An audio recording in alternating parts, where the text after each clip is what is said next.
All right, so to use the percentage based risk management with TradingView, say you wanted to short this, right? So what you would do is you would go, okay, so from price right here, I want to short, and I want my stop loss right here, or the beacon line right here, right?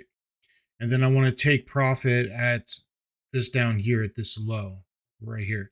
So what you would do is you would come in, since price is sitting right here, you'd come into your little thing over here and you'd type in the price you want your stop loss to be or the amount of ticks, right? I would suggest just using price, and it'll tell you over here what it is. So this is 104. Yeah, 10.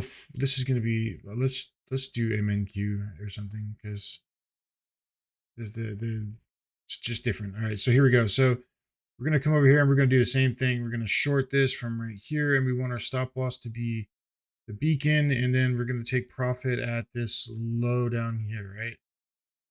That's our goal. So we only want to risk 1%. So what do we do? Well, you know what? Let's put our stop loss right here. I'll show you what it does, how it calculates this. So we only want to risk 1%. Okay, so our stop loss price needs to be 2-1. So we're going to come over here to stop loss and type in 21684.25, right?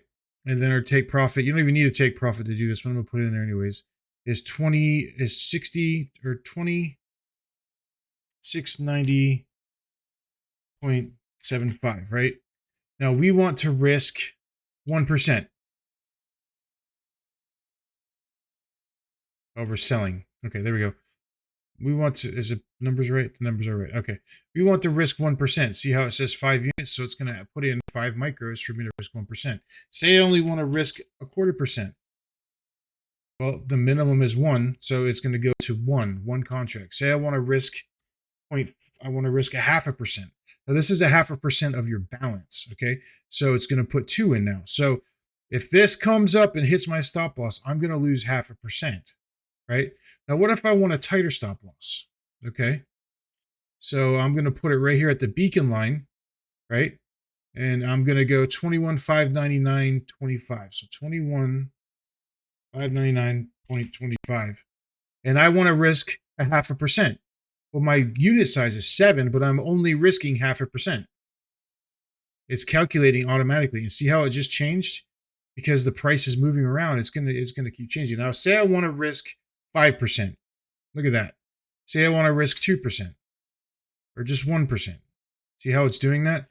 So that's how you have risk management. Now, if this trade were to win, it's a 22.75 risk to reward. Your 1%, you would gain 22% on this trade because you're using percentage-based risk. So it multiplies by the percentage that you're using. This is proper risk management. Futures traders don't do this. They don't. I don't know why, but if you trade Forex, this is the only way you enter trades. And this is the only way most people enter stock trades or anything. Futures is different because it's mostly scalping, but you can still swing trade it. You just need to understand the proper way of risk management. 1/4%, that's 4 right here, right? So, and 4 contracts results in a $308 loss based on based on my balance. Okay. So that's how that works.